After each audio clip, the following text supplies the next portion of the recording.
Et ce que je vais mentionner ce matin, alors c'est le cas normalement pour toutes les prédications, je me les prêche à moi-même avant, je médite dessus et je dois méditer dessus avant de les enseigner aux autres. C'est particulièrement le cas pour l'enseignement ce matin. Peut-être que ce sera un peu plus décousu que ce que j'aime faire à l'ordinaire. On fait une parenthèse ici, vous l'avez compris, dans notre étude de l'évangile de Matthieu, pour réfléchir au thème du déclin spirituel, et notamment à la question des remèdes, ou du remède contre le déclin spirituel.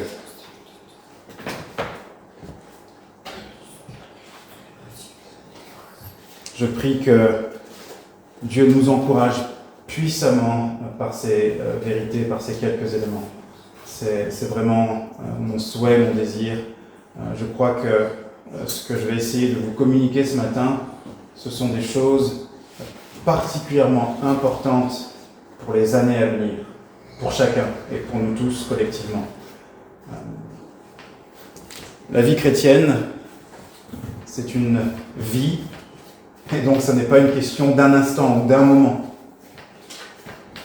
Et la Bible prend plusieurs images, vous le savez, pour illustrer, plusieurs métaphores pour décrire la vie chrétienne. Et dans notre texte de ce matin, qui se trouve dans Hébreux au chapitre 12, les 2 premiers versets, l'image qui est prise est l'image de la course, la vie chrétienne comparée à une course. Et c'est ce que je vous propose de lire donc en lisant les 2 premiers versets, Hébreux 12, versets 1 et 2.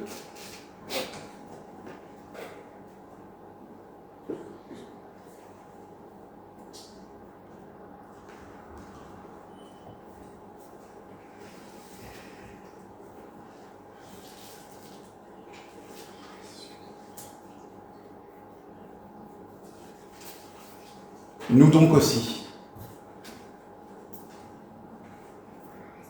Ça veut dire, nous donc croyants, vous, ici ce matin notamment. L'auteur inspiré exhorte ses lecteurs, et l'esprit qui inspire cet auteur exhorte aussi les lecteurs qui devaient arriver dans les générations futures. Et donc, appropriez-vous ce « nous donc aussi ». Nous donc aussi, puisque nous sommes environnés d'une si grande nuée de témoins, chapitre 11, n'est-ce pas, dont nous avons lu quelques extraits. Rejetons tout fardeau et le péché qui nous enveloppe si facilement, et courons avec persévérance dans la carrière qui nous est ouverte.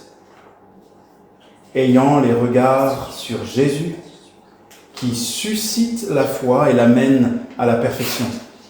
En échange de la joie qui lui était réservée, il a souffert la croix, méprisé l'ignominie ou la honte, et s'est assis à la droite du trône de Dieu. Jusqu'ici notre lecture. Comme je le disais, plusieurs métaphores dans la Bible pour décrire la vie chrétienne. Et ici, vous avez remarqué avec moi qu'il est question d'une course. Verset 1, « Courons avec persévérance dans la carrière qui nous est ouverte. » Cette course est une course avec un départ unique. La vie chrétienne a un seul point de départ. Sinon, on n'est pas en train de vivre la vie chrétienne. Et quel est ce point de départ ? C'est l'union spirituelle avec le Christ par la foi en l'Évangile. C'est cette porte étroite qui nous demande de renoncer à nous-mêmes et à tous nos bagages de prétendue justice devant Dieu pour suivre le Christ. C'est là que commence la course. Et il y a un seul chemin, c'est le chemin étroit, le chemin resserré dont le Seigneur Jésus lui-même nous parle. La vie chrétienne n'est pas une vie simple, c'est une vie pleine de joie et une joie céleste. D'ailleurs, c'est la vie la plus heureuse qui soit. Mais qui dit vie heureuse ne dit pas vie sans difficulté, ne dit pas vie sans souffrance, et ne dit d'ailleurs pas vie sans tristesse. Si vous êtes chrétien depuis quelque temps, si vous lisez la Bible, vous savez que cohabitent dans l'âme de la servante de Dieu, du serviteur de Dieu, une joie indestructible qui vient du ciel, et la tristesse pour diverses raisons souvent valables. La tristesse d'être encore dans ce corps de péché, la tristesse de constater que le nom de Dieu n'est pas sanctifié, non seulement autour de nous, mais dans nos vies, comme il devrait l'être, etc., etc. La tristesse de ceux qui sont ennemis de la croix, comme Paul l'écrit aux Philippiens en pleurant, dit-il, qui ont pour Dieu leur ventre, et qui se glorifient de ce qui fait leur honte. Ils ont pour fin une destruction certaine, et Paul en pleure. Le Seigneur Jésus, qui était l'homme le plus heureux qui soit, que fait-il lorsqu'il arrive devant Jérusalem et qu'il voit cette ville dont les chefs spirituels sont remplis de rébellion contre Dieu? Il pleura, disant « Jérusalem, Jérusalem, toi qui lapides ceux qui te sont envoyés, toi qui rejettes les prophètes, combien de fois ai-je voulu te rassembler comme une poule rassemble sous ses ailes ses poussins, et vous ne l'avez pas voulu. Vous ne l'avez pas voulu. » Et c'est l'homme le plus heureux qui soit, qui pleure ainsi. Donc la vie chrétienne, qu'on se comprenne bien, est la vie la plus heureuse, mais elle n'est pas une vie sans difficulté, sans chagrin. Un seul point de départ, je le disais, Christ, un seul chemin, Christ, et une seule ligne d'arrivée. Le Christ glorieux, ressuscité, sa présence. Si vous n'avez pas pour objectif d'être un jour avec Christ ressuscité, dans sa présence glorieuse, si ça n'est pas le désir profond de votre âme, alors votre âme n'a pas été rendue chrétienne. Vous n'avez pas une âme de chrétien. Et donc quand on fait une course, important, n'est-ce pas, de savoir où est le point de départ, sinon on n'est pas compté comme un des coureurs.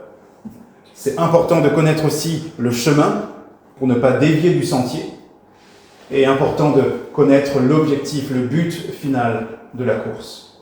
Car c'est aussi ça la motivation. Si nous avons connaissance du but, de la ligne d'arrivée, de ce que nous trouvons à la fin de cette course, alors nous avons des raisons d'être motivés.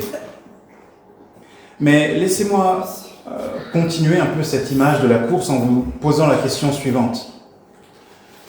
Vous savez qu'il existe en général, notamment dans les Jeux Olympiques et l'athlétisme, deux sortes de courses. Course d'endurance ou course de fond, où le but principal, c'est pas forcément d'être extrêmement rapide. Il faut de la vitesse, évidemment. D'accord ? Si on termine cette course comme un escargot, on ne gagnera pas cette course. Peut-être même qu'on ne la terminera pas.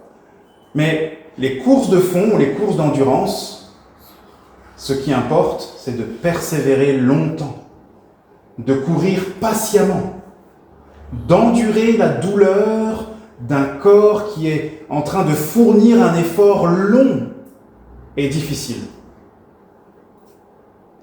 Et il existe une deuxième sorte de course qu'on appelle sprint, les courses de vitesse, où là on ne va pas courir très longtemps, peut-être 50 mètres, 100 mètres, 200 mètres, allez tout au plus parfois 400 mètres, mais c'est une distance relativement courte et le but, c'est d'aller le plus vite possible.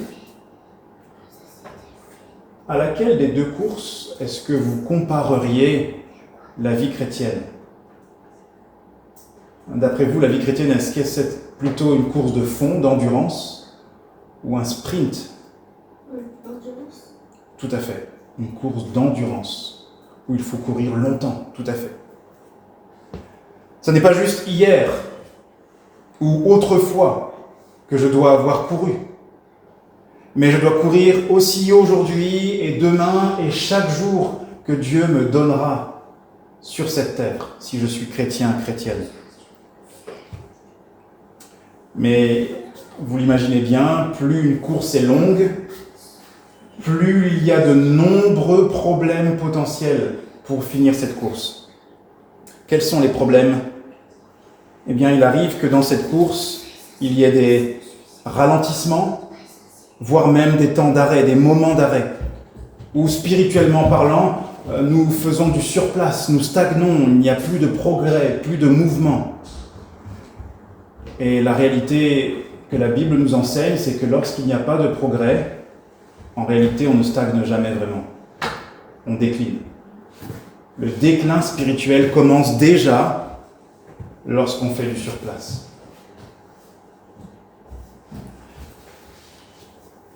Comprenez-moi bien, le progrès spirituel, ce n'est pas forcément d'avoir plus de foi demain qu'aujourd'hui, mais c'est d'avoir une foi vivante demain comme aujourd'hui. C'est ça le mouvement de la vie chrétienne, c'est de persévérer dans la foi, pas à pas. Si au kilomètre 100, j'ai autant de foi qu'au kilomètre 10, j'ai quand même progressé. Vous comprenez ?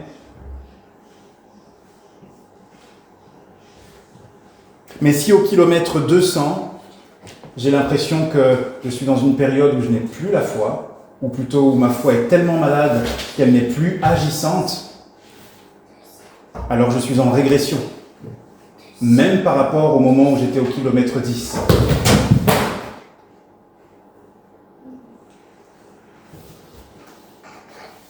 Ça va ? Je pense que c'est plus de peur que de mal. Alors, réfléchissons un peu ensemble à la cause principale, aux causes du déclin spirituel. D'après vous, qu'est-ce qui cause le déclin spirituel ? Qu'est-ce qui fait que, par moment, dans votre vie chrétienne, vous réalisez que votre foi bat de l'aile ? Nous chantons souvent des chants dans un recueil qui s'intitule « Sur les ailes de la foi ». La foi est ce qui nous fait nous élever jusqu'à la cité céleste.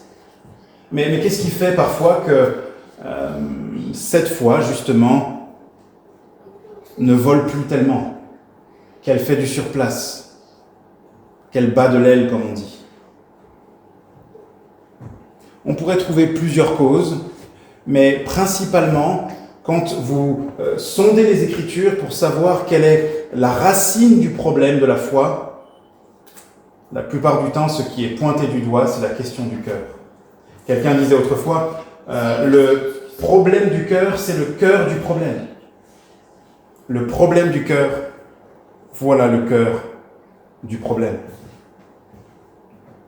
En effet, les affections du cœur, c'est la clé de toute vie religieuse qui plaît à Dieu. Laissez-moi vous citer quelques passages qui le prouvent. Proverbe 4, verset 3. « Garde ton cœur plus que toute autre chose. » Vous connaissez ce verset. « Car de lui viennent les sources de la vie. »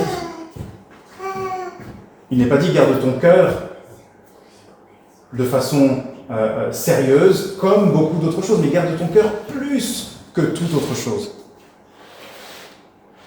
Qu'est-ce que dit le Seigneur Jésus dans Matthieu chapitre 15 concernant la question de la pureté ou de l'impureté spirituelle devant Dieu ?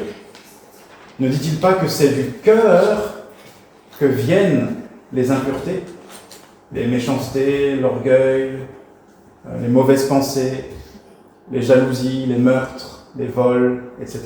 C'est du cœur. Et c'est ça qui souille l'homme. Et pour un croyant, c'est ça qui souille, je dirais, cette belle colombe de la foi sur laquelle nous sommes censés nous élever jusqu'à Dieu. Pensez à cette béatitude. Heureux les cœurs purs, heureux les purs de cœur, car ils verront Dieu. Or, qu'est-ce que la foi, si ce n'est le fait de voir le Dieu qui est invisible ? Qu'est-ce que la foi, si ce n'est de voir le Dieu qui est invisible ? De voir par avance ses promesses, d'avoir nos yeux du cœur éclairés par sa parole, comme Paul le dit aux Éphésiens. Et on pourrait citer bien d'autres passages encore sur la question du cœur. Pensons à un dernier passage, Romains chapitre 5, verset 5, où il nous est dit que cette espérance, c'est-à-dire notre attente de voir la gloire de Dieu, cette espérance ne trompe pas, parce que l'amour de Dieu est déversé dans nos cœurs par le Saint-Esprit qui nous a été donné. Où est-ce que Dieu déverse son amour? Dans nos cœurs. Dans nos cœurs. Alors, quels sont les symptômes du déclin spirituel? Quels sont quelques symptômes du déclin spirituel? Principalement, quand nous sommes en déclin spirituel, quand votre foi bat de l'aile, quand votre course ralentit ou même s'arrête, quand vous faites peut-être du hors-piste, que se passe-t-il? Comment est-ce que vous le remarquez? Quels sont les signes qui le manifestent et qui confirment qu'il y a effectivement un déclin spirituel? Eh bien, souvent, les exercices de piété, les exercices spirituels en pâtissent. Ils ne produisent plus l'effet qu'ils sont censés produire. Ou pire, ces exercices sont délaissés. On ne médite plus la Bible, on ne prie plus, on ne rend plus de culte à Dieu, quand bien même le corps serait là, l'esprit est ailleurs, le cœur n'y est pas. Nos bonnes œuvres diminuent ou même disparaissent. Mais quelqu'un dira peut-être, non, moi je ne suis pas en déclin spirituel, je médite la Bible, je continue de la lire. Tous les jours même.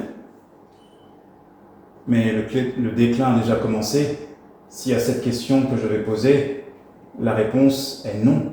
Et la question est, tires-tu encore de la joie dans le fait de lire et de méditer la parole de Dieu? Tires-tu la joie du psaume 1? Heureux l'homme qui médite dans sa loi jour et nuit. Heureux. Lorsque les affections n'y sont plus, lorsque les dispositions intérieures du cœur ont cédé place à la sécheresse, à l'indifférence, à la lassitude, le déclin est déjà là, malgré la pratique extérieure. Il en va de même pour la prière, a-t-elle encore de la saveur? Le psaume 16 nous dit pourtant, au verset 11, « Il y a d'abondantes joies devant ta face », c'est-à-dire en la communion avec Dieu.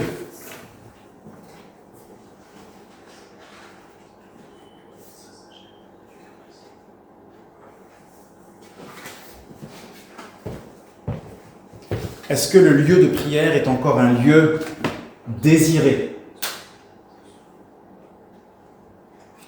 C'est un moyen de savoir si le déclin a déjà commencé. Il est très facile d'être dans une routine au départ positive, mais sans vigilance, une routine qui se vide de sa moelle, qui se vide de son essence. Je prie, je sais que j'ai mon temps de prière, mais en fait, si je regarde bien et si je suis lucide, je ne parle même plus à Dieu. Je parle, j'envoie des paroles vers Dieu, mais je ne communique plus avec mon Dieu. Ça peut être le culte, psaume 122, je suis dans la joie quand on me dit « Allons à la maison du Seigneur, allons à la maison de l'Éternel ». Psaume 133, « Ah, qu'il est bon, qu'il est agréable » pour des frères de demeurer ensemble, car c'est là que Dieu envoie sa bénédiction, dit la fin du psaume, la vie pour l'éternité. Et il est possible donc d'assister au culte, de continuer d'être actif extérieurement, mais d'être en déclin spirituel parce que le cœur n'y est plus, la joie n'y est plus. La reconnaissance, la gratitude de pouvoir être en relation avec Dieu n'y est plus. Nous ne sommes plus conscients du privilège incomparable d'avoir été rachetés par l'Éternel lui-même au prix du sang précieux de son Fils Jésus pour être adoptés, pour avoir le statut d'héritier, d'enfant de Dieu. Au point que Jean l'apôtre s'exprime et s'exclame dans sa première épître « Voyez de quel amour le Père nous a tant aimés pour que nous soyons appelés ses enfants, et nous le sommes. » La manière dont Jean formule cette phrase suggère clairement qu'il est en train ici de dire réalisez, c'est quelque chose d'énorme. C'est quelque chose d'énorme.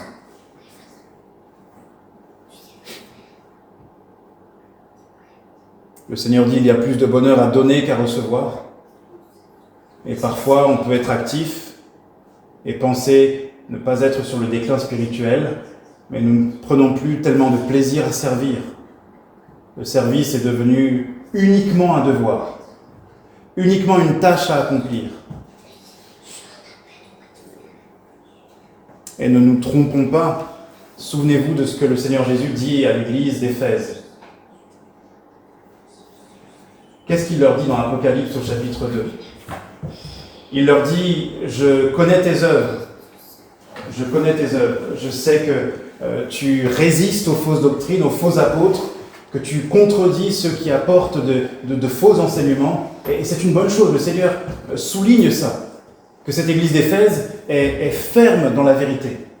Mais il dit « J'ai ceci contre toi, c'est que tu as abandonné ton premier amour. » Il est possible donc d'être très actif, de multiplier les activités individuelles, la piété, les exercices de piété, et aussi les activités pour l'Église, mais le cœur n'y est plus. Le déclin est déjà là.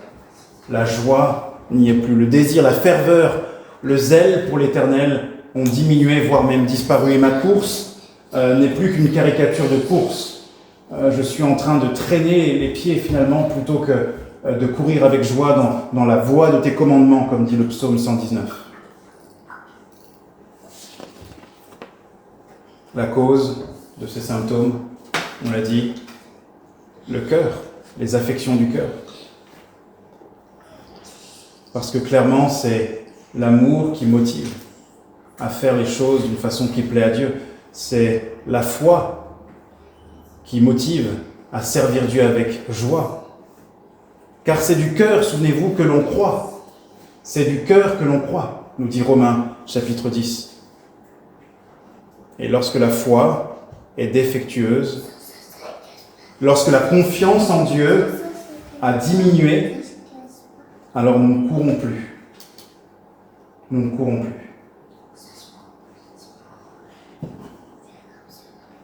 Je ne vais pas revenir dessus, mais c'est ce qu'on a vu dans l'Épître aux Hébreux. Je ne vais pas revenir sur le chapitre 11 qu'on a lu.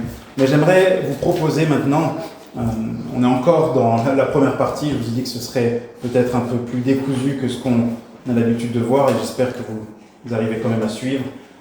Mais je vous propose un survol de quelques chapitres de l'Épître aux Hébreux. Donc, ouvrez vos Bibles, s'il vous plaît, dans Hébreux 1. Avant qu'on revienne au chapitre 12, on va passer par plusieurs chapitres de l'Épître aux Hébreux. Hébreux 1, versets 1 à 2 d'abord.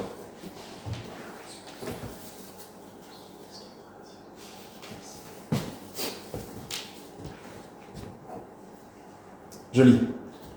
Après avoir autrefois, à plusieurs reprises et de plusieurs manières, parlé à nos pères par les prophètes, Dieu, dans ces derniers temps, nous a parlé par le Fils.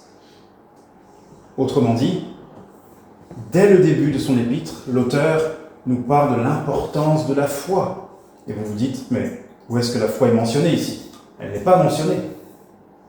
Mais en fait, elle est implicitement mentionnée lorsqu'on parle de la parole de Dieu. Dieu vous a parlé par les prophètes, il vous a maintenant parlé par le Fils. Quel a été le sujet de condamnation du monde à l'époque de Noé ? C'est justement l'incrédulité, de ne pas avoir cru dans la parole du Seigneur. Qu'est-ce qui a fait, comme on l'a lu tout à l'heure, que Abel et d'autres ont reçu un témoignage favorable de Dieu ? C'est la foi qu'ils avaient dans la parole de Dieu, dans ses promesses, dans ses avertissements, dans ses commandements. Avançons, chapitre 2, versets 1 à 4. C'est pourquoi nous devons d'autant plus nous attacher aux choses que nous avons entendues. La foi vient de ce que l'on entend. De peur que nous ne soyons emportés loin d'elle. Car si la parole annoncée par des anges a eu son effet, et si toute transgression et toute désobéissance ont reçu une juste rétribution, donc autrement dit, il dit, si la parole à l'époque de Moïse annoncée par des anges s'appliquaient de façon certaine, notamment les sanctions. Verset 3. Comment échapperons-nous en négligeant un si grand salut ? Le salut annoncé d'abord par le Seigneur nous a été confirmé par ceux qui l'ont entendu. Dieu ayant appuyé leur témoignage par des signes, des prodiges et divers miracles, et par les dons du Saint-Esprit distribués selon sa volonté. Autrement dit, les miracles n'étaient pas le but principal. Le but, c'était la foi en la parole de Dieu. Et les miracles étaient au service de la parole de Dieu. L'enjeu de la foi se voit aussi, chapitre 3, versets 1 à 6. Lisez avec moi. C'est pourquoi, frères saints, qui avaient part à la vocation céleste, l'appel de Dieu, l'appel de courir cette carrière, cette vocation céleste, considérez l'apôtre et le souverain sacrificateur de la foi que nous professons, Jésus, qui a été fidèle à celui qui l'a établi comme le fut Moïse dans toute sa maison. Je lis un peu plus loin, verset 5. Pour Moïse, il a été fidèle dans toute la maison de Dieu, comme serviteur pour rendre témoignage de ce qui devait être annoncé. Parole de Dieu encore. Mais Christ l'est comme fils sur sa maison. Et sa maison, c'est nous, pourvu que nous retenions fermement jusqu'à la fin la confiance, ou la foi, n'est-ce pas, et l'espérance dont nous nous glorifions.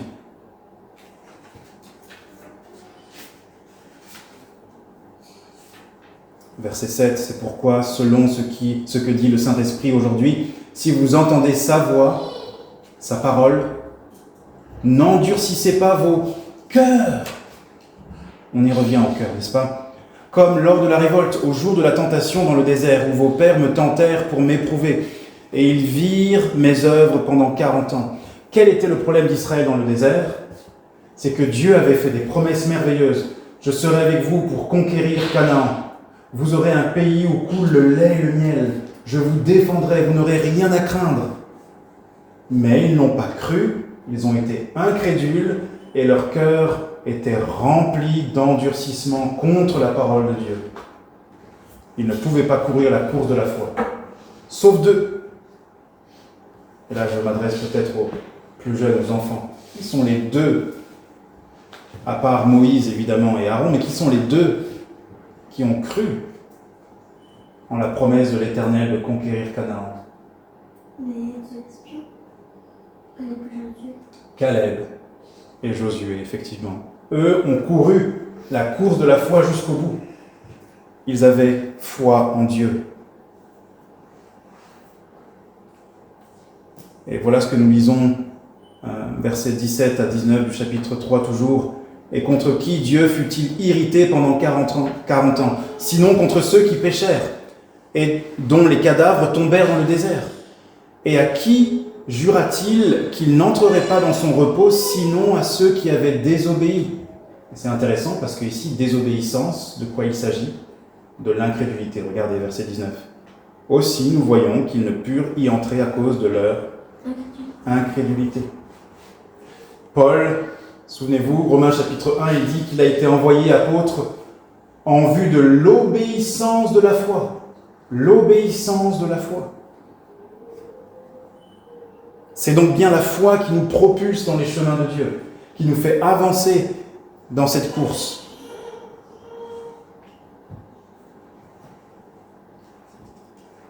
Accrochez-vous encore. On va lire quelques versets encore dans le chapitre 4, 6 et 8. Chapitre 4, versets 1 à 3.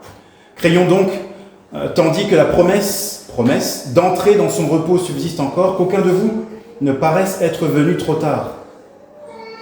Et oui, la course doit être commencée dans cette vie, avant notre mort. Car cette bonne nouvelle nous a été annoncée aussi bien qu'à eux. Mais la parole qui leur fut annoncée ne leur servit de rien, parce qu'elle ne trouva pas de foi chez eux, chez ceux qui l'entendirent. Pour nous qui avons cru, nous entrons dans le repos. Qu'est-ce qui fait que nous déclinons parfois dans la foi? Qu'est-ce qui fait que parfois vos exercices spirituels perdent de leur saveur, c'est parce que la foi n'est plus aussi accrochée à la parole de Dieu qu'elle devrait l'être. Nous n'avons donc plus conscience de la grandeur de ses promesses. Nous n'avons plus conscience du caractère de Dieu, de sa bonté incomparable, de son amour suprême, de sa grâce irrésistible, de sa présence désirable plus que tout. Lorsque notre foi ne peut plus dire avec conviction « un jour près de toi vaut mieux que 1000 ailleurs », alors notre foi est clairement en train de décliner. Notre course ralentit. Notre pas est alourdi. Venez avec moi au chapitre 6.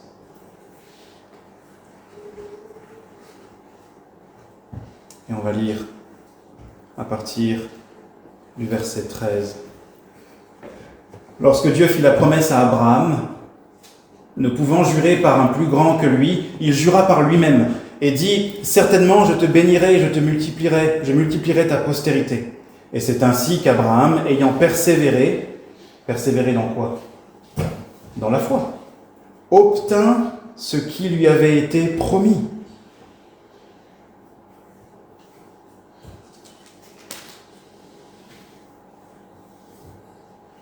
Verset 19. Cette espérance de la promesse de Dieu et de son accomplissement, cette espérance, nous la possédons comme une ancre de l'âme, sûre et solide. Lorsque votre âme vacille, c'est justement parce que cette espérance dans laquelle nous sommes censés placer notre foi, notre confiance, notre foi n'est plus autant accrochée qu'elle le devrait à la promesse de Dieu. Et alors notre âme vacille, n'est-ce pas ? À quoi sert une ancre ? Vous savez que l'ancre pour les bateaux, elle sert à stabiliser le bateau. Notamment quand on le met au port, lorsqu'il est arrêté au port, ou lorsque il y a peut-être des secousses et qu'on veut diminuer, on veut ralentir le bateau et diminuer l'effet des secousses, on jette l'ancre à la mer. Ça lui donne une stabilité, une sûreté, une solidité. Et la foi, c'est ce qu'elle fait à l'âme. L'âme est paisible, stable, fermement ancrée lorsque notre foi s'accroche aux paroles de Dieu, à ses promesses. Mais les temps où vous êtes particulièrement inquiet, les moments où vous êtes particulièrement insatisfait, vous vous demandez parfois, telle journée ou telle semaine, mais qu'est-ce que j'ai ? Je n'arrive pas à mettre le doigt sur ce qui m'agace, ce qui me lasse. Eh bien, c'est justement parce que nous avons perdu de vue les promesses de Dieu qui sont la seule satisfaction durable de l'âme.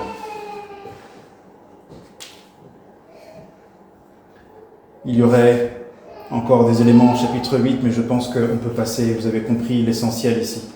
L'enjeu donc, c'est la question de la foi et de la foi persévérante. La foi, on pourrait dire, c'est l'organe spirituel qui nous fait courir. Pour le dire autrement, la foi est à notre spiritualité ce que nos jambes sont à notre sportivité ou notre course, si vous voulez. C'est nos jambes qui nous font courir, et dans la vie spirituelle, c'est la foi qui nous fait avancer dans la carrière que Dieu nous ouvre. C'est la foi qui nous fait courir vers la cité céleste, je l'ai déjà dit. Lorsque la foi est gênée, lorsqu'elle est malade, notre pas ralentit, voire même s'arrête et pourrait même se détourner pour un temps. Alors je précise que ça n'est jamais durable, si nous sommes chrétiens. Ça peut être un temps, et même parfois un temps long, mais aucun chrétien véritable ne peut perdre la foi. C'est l'enseignement clair de la parole de Dieu. Je ne vais pas prendre le temps maintenant de vous le montrer, je pense qu'on est ici tous convaincus, mais personne ne peut perdre la foi s'il a vraiment reçu une foi qui est un don de Dieu. Alors, quelles sont les conséquences du surplace d'après le texte d'Hébreux 12 qu'on a lu? Relisons ensemble les versets 1 et 2. Hébreux 12, versets 1 et 2. Et j'aimerais souligner deux conséquences d'une foi malade, d'une course interrompue. Nous donc aussi, on va lire juste le verset 1 d'ailleurs, nous donc aussi, puisque nous sommes environnés d'une si grande nuée de témoins, rejetons tout fardeau et le péché qui nous enveloppe si facilement et courons avec persévérance dans la carrière qui nous est ouverte. Je vous l'ai dit en introduction, et vous le savez, l'Épître aux Hébreux vise à encourager des Juifs convertis à persévérer et à ne pas se laisser décourager par l'hostilité qu'ils rencontrent à cause de leur foi dans l'Évangile, à cause de leur confiance placée en Jésus-Christ. Mais lorsqu'on est découragé, on arrête de courir, et que se passe-t-il? Deux choses, vous l'avez lu comme moi dans le texte. Fardeau, péché. Fardeau, péché. Péché et fardeau nous aveuglent sur Dieu, sur ses promesses, sur le chemin que nous devons suivre. Péché et fardeau nous enlacent facilement, si facilement, comme le texte le dit, même nous chrétiens. Alors ici, juste une remarque d'encouragement et une remarque pastorale. Nous ne devrions donc pas être désespérés lorsque nous réalisons à quel point le péché nous enlace si facilement. Je ne dis pas que nous devrions le prendre à la légère, mais nous ne devrions pas être désespérés comme si quelque chose d'exceptionnel nous arrivait. La parole de Dieu en parle, Dieu sait que c'est quelque chose qui peut facilement nous enlacer lorsque nous nous attardons et que nous arrêtons de courir.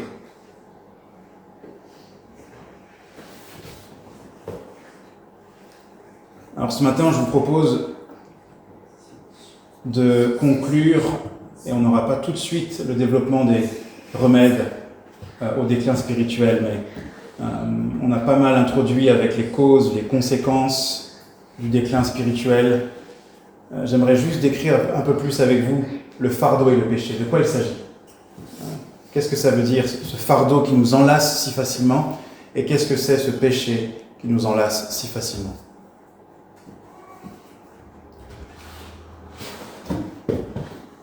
Fardeau, sachons-le, tout fardeau n'est pas quelque chose à rejeter. La Bible nous parle notamment d'un fardeau que nous ne devons pas rejeter, mais que nous devons porter chaque jour. Portez chaque jour votre croix. D'accord? Mais dans le contexte ici d'Hébreux au chapitre 12, c'est un fardeau illégitime dont il s'agit. C'est-à-dire toute préoccupation qui pèse sur votre esprit et qui vous lasse et vous fatigue dans la vie spirituelle, qui vous accapare dans vos pensées et vous rend de plus en plus incapable de vous occuper des exercices spirituels, de la course de la foi, des choses de Dieu et de Dieu lui-même. Pour illustrer ça, pensez à Moïse. Moïse, dans Nombre au chapitre 11, va se plaindre auprès de Dieu. Il est en train de crouler sous un lourd fardeau, parce que pour la énième fois, le peuple a désobéi, et Moïse doit à nouveau intervenir in extremis pour que le moins possible d'Israélites soient détruits par le jugement de Dieu. Dieu envoie des fléaux, des pestes, des châtiments au milieu de son peuple désobéissant et rebelle. Et Moïse, au chapitre 11 de Nombre, d'ailleurs venez avec moi dans Nombre si vous voulez bien, va exprimer à Dieu ce qui est sur son cœur. Il porte un fardeau. Mais posez-vous cette question. Est-ce là un fardeau que Dieu lui avait demandé de porter? Ou est-ce Moïse qui, peut-être par inattention par rapport à la parole de Dieu, s'est chargé d'un fardeau illégitime? Nombre, chapitre 11.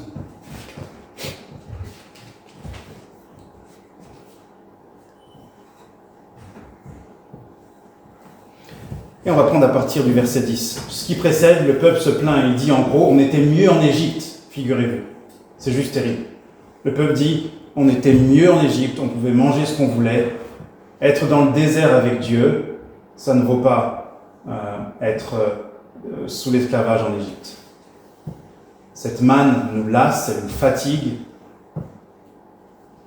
Et verset 10, nous lisons « Moïse entendit le peuple qui pleurait, chacun dans sa famille et à l'entrée de sa tente. » La colère de l'Éternel s'enflamma fortement.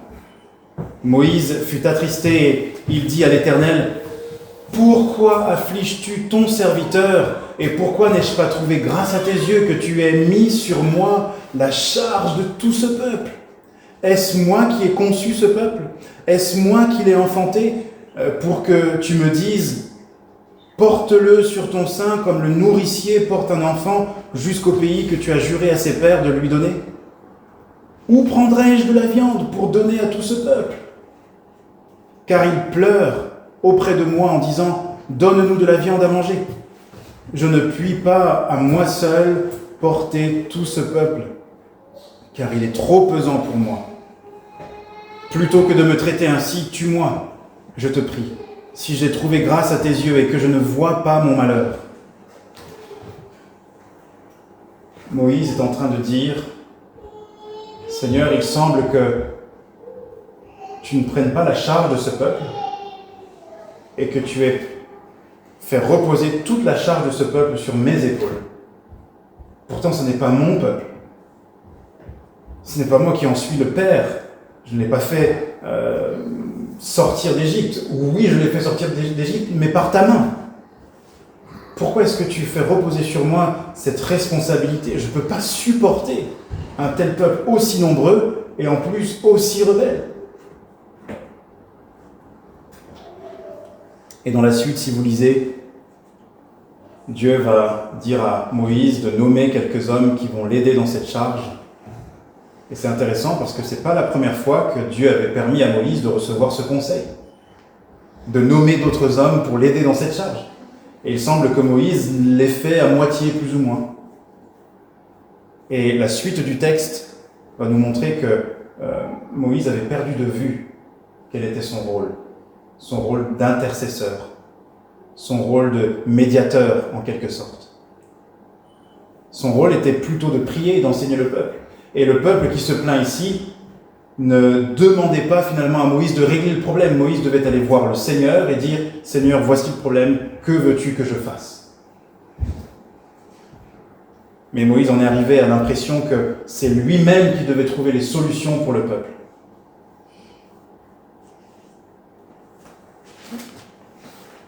On le voit avec Élie aussi, lorsqu'il est découragé après le défi avec les prophètes de Baal. Élie, Moïse, vous et moi, lorsque nous sommes en déclin spirituel à cause d'un fardeau, d'une préoccupation qui pèse sur notre esprit et nous lasse et nous fatigue au point que nous arrêtions de courir la vie spirituelle, de courir la course de la foi, eh bien c'est parce que nous nous sommes trompés, nous avons remplacé l'objectif de la fidélité par l'objectif de l'efficacité ou du résultat. Si nous n'avons pas les résultats que nous aurions pu souhaiter, nous pensons donc que c'est un échec. C'est notre façon de voir les choses qui ne va pas ici. Dieu nous demande de la fidélité et il se charge des résultats. Il se charge de l'itinéraire. Il se charge du chemin. Il se charge des ressources. Ce qu'il nous demande, c'est d'être fidèles. Mais lorsque nous oublions cela et que nous mettons sur nos épaules des fardeaux lourds et pesants que nous devrions laisser à Dieu, alors le déclin spirituel peut commencer. Le découragement est là. La lassitude vient. C'est comme le coureur, encore une fois, qui a mis sur son dos un sac lourd, un sac de voyage. Quel coureur peut espérer aller loin? Quel marathonien, qui doit courir 30-40 km, peut espérer finir ce marathon s'il a chargé tout un sac de voyage sur ses épaules? Et c'est ce que nous faisons lorsque des préoccupations nous détournent de la volonté de Dieu pour nous, qui est simplement que nous soyons fidèles. Fidèles. Ça veut dire Jour après jour, j'ai confiance que ce que Dieu me demande de faire suffit à mon bonheur. Jour après jour, j'ai confiance que ma relation avec Dieu, ma proximité avec Dieu est mon bonheur. Péché, au singulier, vous l'avez remarqué, rejetons tout fardeau et le péché qui nous enveloppe si facilement. Probablement dans le contexte ici de l'Épître aux Hébreux, ça fait référence principalement à l'incrédulité. La désobéissance envers Dieu qui vient du fait que je ne crois pas que les promesses de bonheur que Dieu me fait sont capables de me combler autant que les promesses de bonheur que me fait le péché. Soyons honnêtes, le péché procure souvent des joies pécheresses, des joies criminelles, mais des plaisirs qui font que si nous nous laissons aveugler, comme Ève et Adam dans le jardin se sont laissés aveugler par Satan, nous commençons à regarder le fruit défendu, quel qu'il soit, comme étant agréable et désirable, capable de nous rendre heureux, plus que la communion avec Dieu. Et alors le péché nous enlace facilement et nous rend impatients. Nous rend impatients, n'est-ce pas? Parce que nous péchons une fois, 2 fois, 3 fois, et nous voyons que, même s'il y a le regret qui s'ensuit, tout de même, voilà des joies accessibles rapidement. Or, la course de la foi, qui est une course de longue haleine, qui demande de la patience, fait qu'il y a certaines joies qui mettent du temps avant d'arriver. Certaines promesses de Dieu qui ne s'accomplissent pas immédiatement. Souvenez-vous de ce qu'on a lu chapitre 11, versets 39 et 40. Tout cela, à la foi desquels a été rendu témoignage, n'ont pas obtenu ce qui leur était promis. Dieu ayant en vue quelque chose de meilleur pour nous, afin qu'ils ne parviennent pas sans nous à la perfection. Et quand nous sommes lassés d'attendre, comme Judas était lassé d'attendre que le Christ prenne, je dirais, le statut de roi Messie guerrier, ce qu'il sera à son retour. Et lorsque Judas a fini par s'impatienter, n'est-ce pas? Mais où est ce roi que nous attendons? Ce roi triomphant, ce roi qui, si nous sommes avec lui, fera que tous nos ennemis seront à nos pieds, que nous n'aurons plus à nous inquiéter de rien. Eh bien, lorsque l'impatience est arrivée à son comble, son cœur était disposé à être influencé par Satan et à trahir le Christ Jésus pour le plaisir de 30 malheureuses pièces, le prix du sang. C'est ce que nous faisons à chaque fois que nous choisissons le péché plutôt que Dieu. Et lorsque nous le faisons régulièrement dans des périodes de déclin, nous revenons aux mêmes choses. Et parfois, ce ne sont même pas des actes qui en eux-mêmes sont des péchés. Ça peut être des activités tout à fait innocentes en elles-mêmes. Mais lorsqu'elles prennent la place que devrait avoir Dieu ou les choses de Dieu, ça devient un péché. Parce que nous recherchons alors ces choses, espérant qu'elles nous comblent du bonheur que seul Dieu peut nous donner.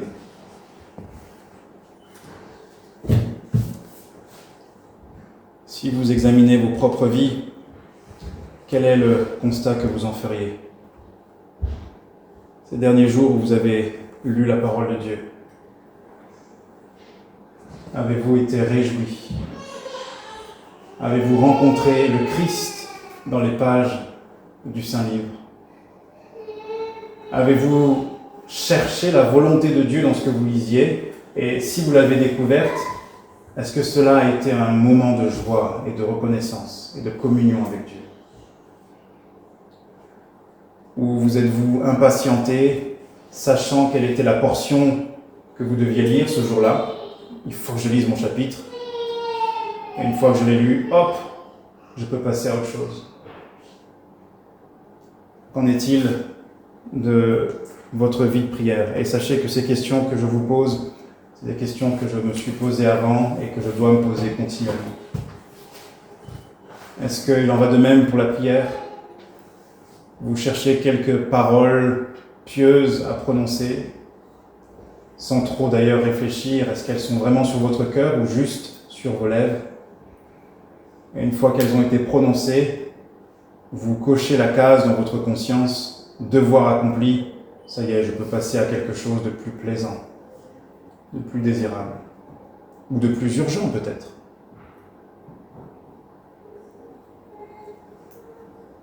Qu'en est-il de la communion fraternelle, du culte?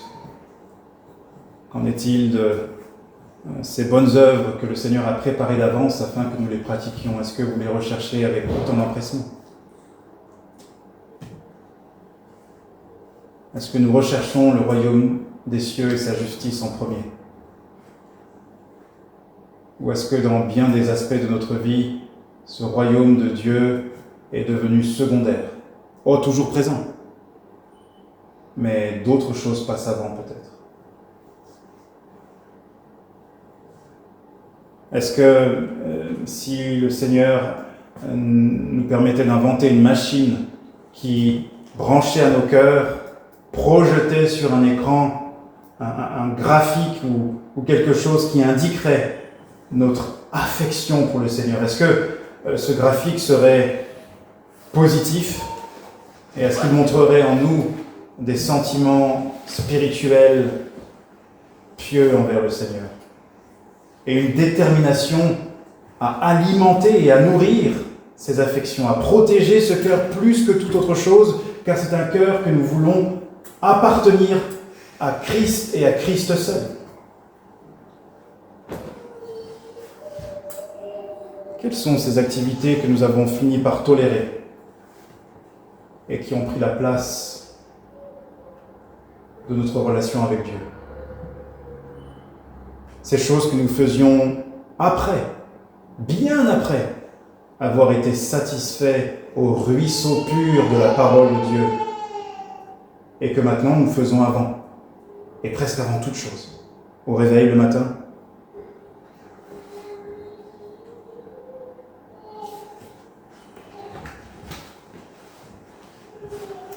Quel remède si c'est bien un déclin qui a commencé dans votre âme?